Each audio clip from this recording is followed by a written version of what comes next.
भारतीय कुश्ती के लिए, भारतीय पहलवानों के लिए, भारत के रेसलिंग कोचेस के लिए एक बहुत बुरी खबर है। भारत के पहलवान अब 16 सितंबर से ओलंपिक प्री क्वालिफिकेशन राउंड जो कि सर्बिया में होने जा रहा है, वहाँ पर भारत के झंडे के नीचे नहीं खेल पाएंगे, वहाँ पर भारत के राष्ट्रगान को नहीं गा पाएंगे, क्योंकि यूनाइटेड वर्ल्ड रेसलिंग जो पेरेंट बॉडी है रेसलिंग के लिए, उन्होंने सस्पेंड कर दिया है रेसलिंग फेडरेशन ऑफ इंडिया को। और ये सब कुछ हो रहा है एक शख्स की वजह से। आप सब जानते हैं, उसका नाम है Brijbhushan Sharan Singh, wrestling federation of India के पूर्व प्रेसिडेंट, जिन पर आरोप लगे यौनाचार के, यौन शोषण के। कैसे एक शख्स ने पूरे देश के पहलवानों के मनोबल को, पूरे देश के वो ओलंपिक खिलाड़ी जो ओलंपिक मेडल लेकर आए, सबको नीचा दिखा दिया।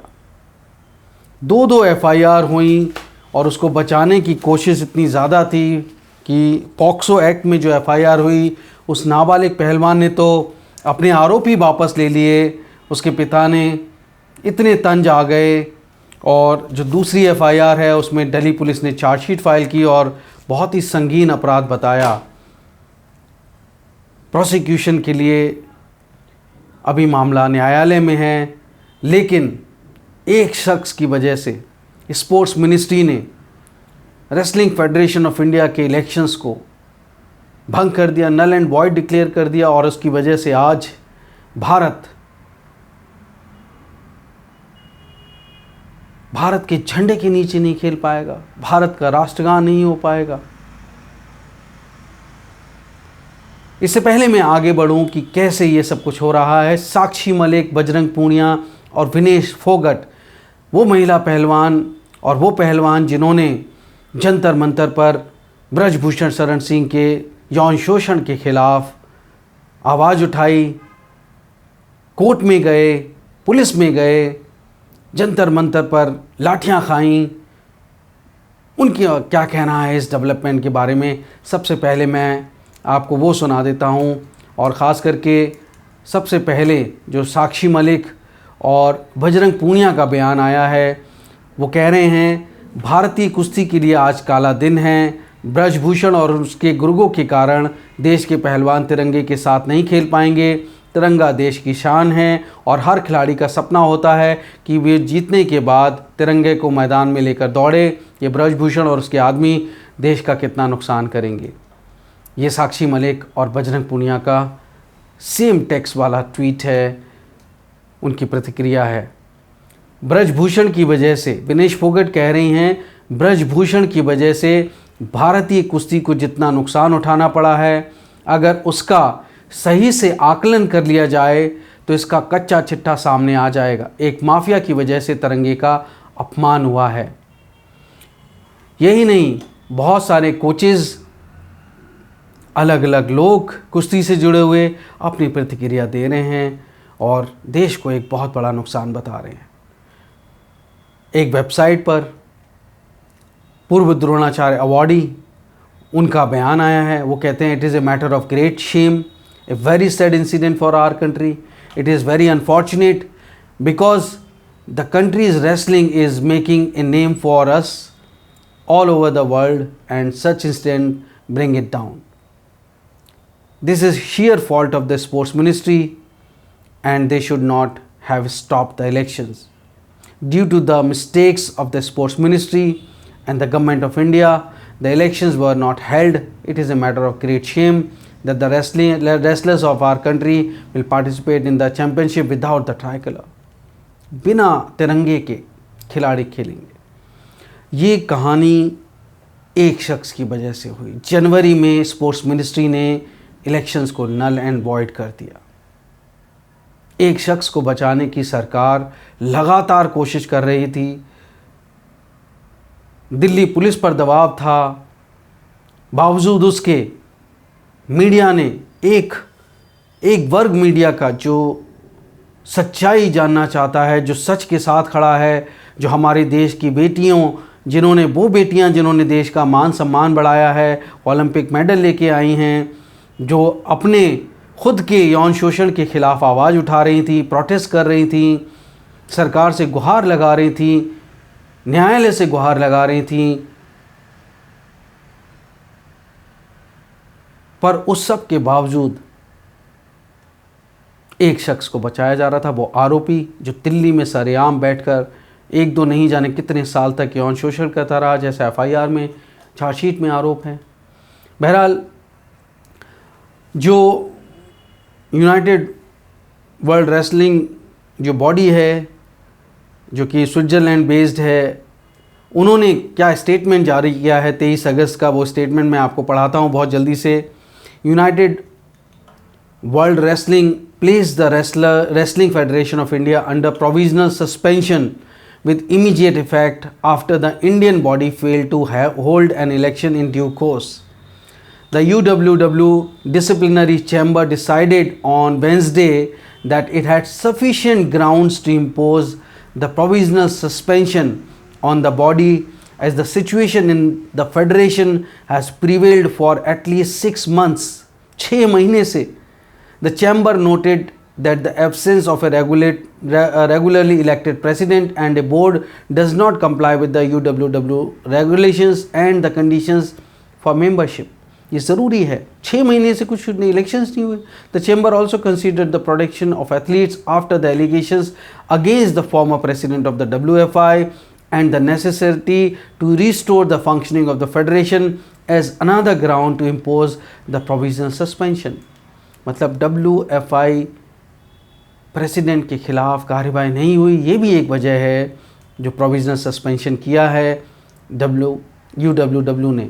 Wrestlers and their support personnel, individuals with a high performance medical or technical roles such as coaches, assistant coaches, sports physicians or massagers remain authorized to participate in all UWW sanctioned events. However, they shall do so under the UWW flag. मतलब वो United world wrestling body के flag के अंदर तो खेल सकते हैं, लेकिन तिरंगे के अंदर नहीं खेल सकते, मतलब भारत का झंडा बुलंद नहीं कर सकते. बहुत शर्मनाक है. The decision means that all other members of the federation, currently board members, administrators are not authorized to attend any UWW event until further notice.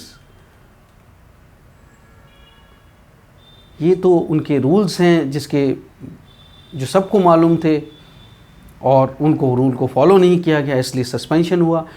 इस नोटिस में वो आगे कहते हैं, the wrestling affairs in India were run by an ad hoc body which was warned by UWW on July 3rd about the possible suspension of the WFI should elections not be held in due course. मतलब उन्होंने तो जुलाई में ही बता दिया था, 3 जुलाई को ही बता दिया था एडहॉक कमेटी को कि अगर इलेक्शंस नहीं हुए तो सस्पेंशन हो जाएगा. 3 जुलाई और आज 23 अगस्त को उन्होंने सस्पेंड किया है. इस दौरान भी इलेक्शन नहीं हुए. Recently the elective general assembly was postponed due to an unknown date which led UWW to act according to the resolution of the UWW Bureau on June 27, 2023.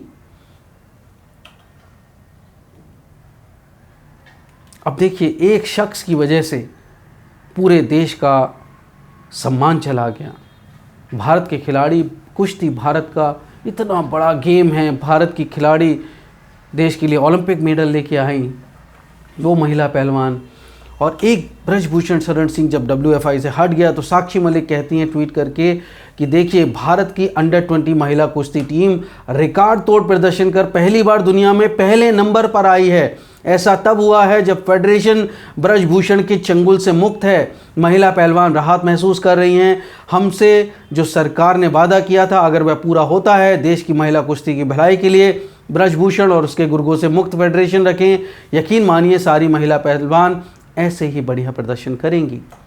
जाहिर सी बात है कि जो आरोप लगे हैं सांसद, जो कि कैसरगंज से बीजेपी के सांसद हैं ब्रजभूषण शरण सिंह, उन पे जो संगीन यौन शोषण के आरोप लगे हैं, वो आरोप बहुत गंभीर हैं और ऐसे में कोई महिला पहलवान कैसे उनके अंडर में रह के कुश्ती खेल सकती थी। लेकिन दबदबा इतना है कि अभी भी रेसलिंग फेडरेशन ऑफ इंडिया के इलेक्शंस के लिए ब्रजभूषण शरण सिंह के कैंप की तरफ से लोग खड़े हैं, उसके बारे में भी मैं बताऊंगा। लेकिन जो UWW जो गवर्निंग बॉडी है, उन्होंने जो सस्पेंड किया है, इलेक्शंस टाइम पे नहीं हुए हैं, उन्होंने तो बहुत टाइम दिया था, लेकिन अब न्यूट्रल एथलीट की तरह हमारे खिलाड़ी नहीं खेल पाएंगे। सर्बिया में जो एडॉक पैनल है उन्होंने इलेक्शन नहीं कराए, भूपेंद्र सिंह भाजपा के नेतृत्व में ये इलेक्शंस होने थे, 45 दिन की डेडलाइन थी और ये डेडलाइन को मीट नहीं किया गया। अब इंडिया की तरह तो ये होंगे नहीं, ये तो प्राइवेट प्लेयर, इंडिविजुअल्स, न्यूट्रल खिलाड़ियों की तरह खेलेंगे। और ये कब हुआ है? एक दिन पहले जब वर्ल्ड चैंपियनशिप ट्रायल्स होने हैं पटियाला में। The WFI polls have been long overdue, सब जानते हैं, लेकिन एक शख्स को बचाया गया। और अभी मैं कहता हूं कि सांसद हैं, इतने गंभीर आरोप लगे हैं, उनको अरेस्ट नहीं कराया गया। पॉक्सो में तुरंत गिरफ्तारी होनी चाहिए थी FIR के बाद में, लेकिन लगातार उनको बचाया गया। और जिसकी वजह से जो विक्टिम के फादर हैं, उन्होंने, चूँकि वो माइनर थी, उन्होंने अपना FIR वापस ले लिया। अब किस दबाव में ली या कैसे ली ये तो बात की बात है, लेकिन ये तो न्याय जब होगा तब होगा। लेकिन जो दूसरे FIR है उसमें जो आरोप लगे हैं वो उस पर चार्जशीट फाइल कर दी गई है, लेकिन ब्रजभूषण शरण सिंह जिसको तुरंत गिरफ्तार होना था उसको गिरफ्तार नहीं किया गया। इसका नतीजा सबके सामने है। और ये सिर्फ महिला खिलाड़ी पहलवान नहीं झेल रही, ये पूरा देश झेल रहा है। ओरिजिनली 7 मई को स्पोर्ट्स मिनिस्ट्री को जो उन्होंने नल एंड वॉइड डिक्लेयर कर दिया इलेक्शंस को, उसकी वजह से ये सब गफलत हुई। तब एक एडहॉक पैनल 27 अप्रैल को बनाया गया जिससे इलेक्शंस हो पाएँ। 28 अप्रैल को यूनाइटेड वर्ल्ड रेसलिंग जो बॉडी है उन्होंने वार्न किया था कि WFI को वो सस्पेंड कर देंगे अगर डेडलाइन ऑनर नहीं हुई। लेकिन पोल जो इलेक्शंस होने थे वो 2 बार पोस्टपोन कर दिए गए कोर्ट की वजह से। कोर्ट का ऑर्डर आया और जो पहला ऑर्डर था, जो अभी आखिरी ऑर्डर था, वो अगस्त 11 का था जब इलेक्शंस होने थे। उससे पहले पंजाब और हरियाणा हाई कोर्ट ने स्टे लगा दिया इलेक्शंस पे, क्योंकि 2 WFI एफिलिएटेड यूनिट्स थी, उन्होंने वो कोर्ट चले गए और कोर्ट ने स्टे लगा दिया। पंजाब हरियाणा हाई कोर्ट ने कहा, और ये जो पिटीशन फाइल की गई थी ये हरियाणा रेसलिंग एसोसिएशन की तरफ से फाइल की गई थी।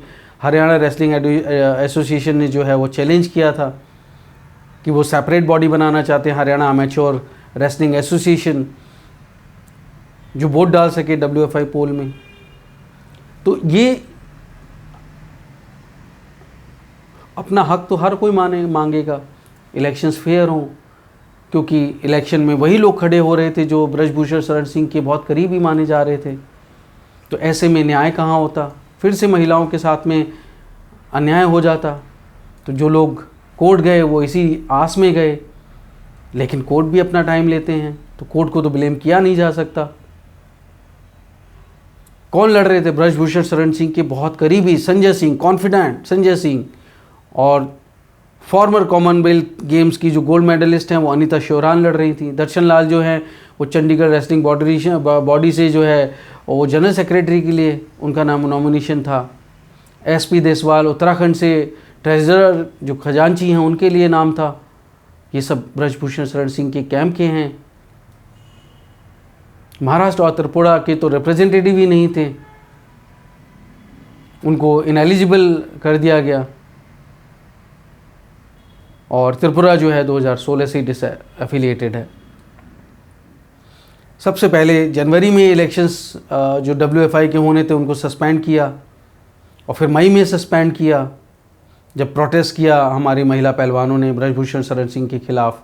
2 बार स्पोर्ट्स मिनिस्ट्री ने इलेक्शंस को नल एंड वॉइड कर दिया। जबकि 30 मई का जो UWW का नोटिस था वो बहुत क्लियर था। मैं आपको उस नोटिस को पढ़ के सुनाना चाहता हूँ। For several months, United World Wrestling has followed with great concerns the situation in India where wrestlers are protesting over allegations of abuse and harassment by the President of the Wrestling Federation of India, WFI.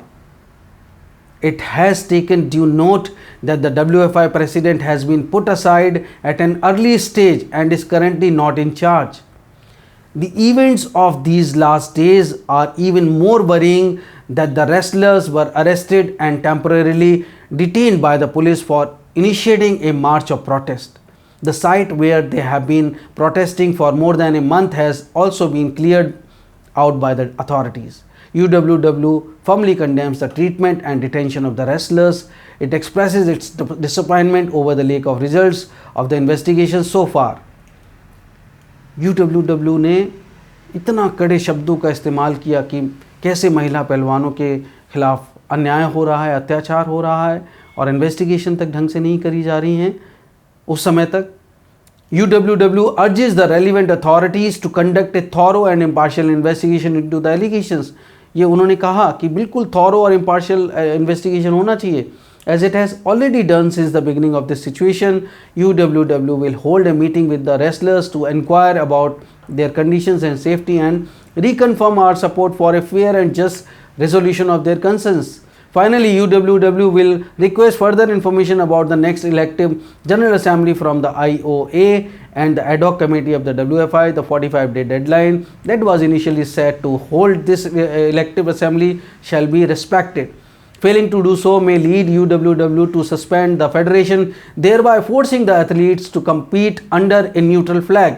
It is reminded that UWW already took a measure in this situation by reallocating the Asian Championship planned in New Delhi earlier this year.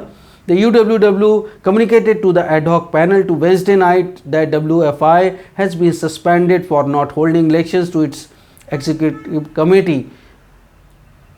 ये देश के सभी media ने report किया, उनका letter मैंने आपको पढ़ के सुनाया।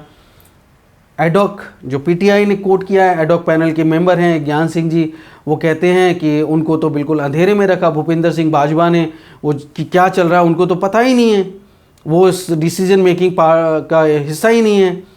वो कहते हैं I have also heard that WFI has been suspended but I can tell you what the adhoc panel will do now. क्योंकि बाजवा जी हमें ना तो कॉल करते हैं ना वो डिस्कशन के लिए बुलाते हैं, हमें तो यही नहीं पता कि क्या क्राइटेरिया फाइनलाइज किया उन्होंने वर्ल्ड ट्रायल्स के लिए, ज्ञान सिंह जी कह रहे हैं। पीटीआई ने बाजवा के कंटेक्ट किया उनके रिएक्शन के लिए, हालांकि पीटीआई ने कहा है कि जो न्यूज़ एजेंसी पीटीआई उन्होंने कहा है कि कोई टेक्स्ट मैसेज का जवाब उनको मिला नहीं। अब ये कितनी बड़ी बात है, एक शख्स को बचाने के लिए इतनी बड़ी कवायद की गई। मैं आज भी इस बात में यकीन करता हूँ कि जो भी आरोप हैं कोर्ट सजा देगा। अगर आरोप सही पाए जाते हैं, अगर आरोप गलत पाए जाते हैं तो ब्रजभूषण शरण सिंह बरी हो सकते हैं, महिला पहलवान अपील कर सकती हैं। अगर ब्रजभूषण शरण सिंह को सज़ा हो जाती है कोर्ट से तो वो हायर कोर्ट जा सकते हैं, अपील कर सकते हैं अपने बचाव में कि वो निर्दोष हैं। अगर हायर कोर्ट भी उनको सज़ा देता है तो ये तो न्यायिक प्रक्रिया है। लेकिन इस बीच में इतने गंभीर आरोप हैं जहाँ पर देश की अस्मिता की बात है, देश के झंडे की बात है, देश की बेटियों की शान, उनकी इज्जत की बात है। तो मैं समझता हूँ कि भले ही वो सांसद हो, किसी भी पार्टी से हो, यहाँ राजनीति की बात नहीं है और राजनीति इस मुद्दे पर हुई भी नहीं है। तो ऐसे में सांसद ब्रजभूषण शरण सिंह की संसद सदस्यता को एटलीस्ट सस्पेंड कर देना चाहिए था, होल्ड पे रख देना चाहिए था कि जब तक आपके खिलाफ पूरी जांच नहीं हो जाती आप संसद में नहीं घुसेंगे, कोई संसदीय कार्रवाई में हिस्सा नहीं लेंगे। होल्ड पे रख दीजिए, क्योंकि ये देश की बात है, ये देश के लिए बहुत बड़ा झटका है। इससे हमारे देश के खिलाड़ियों का मनोबल टूटेगा।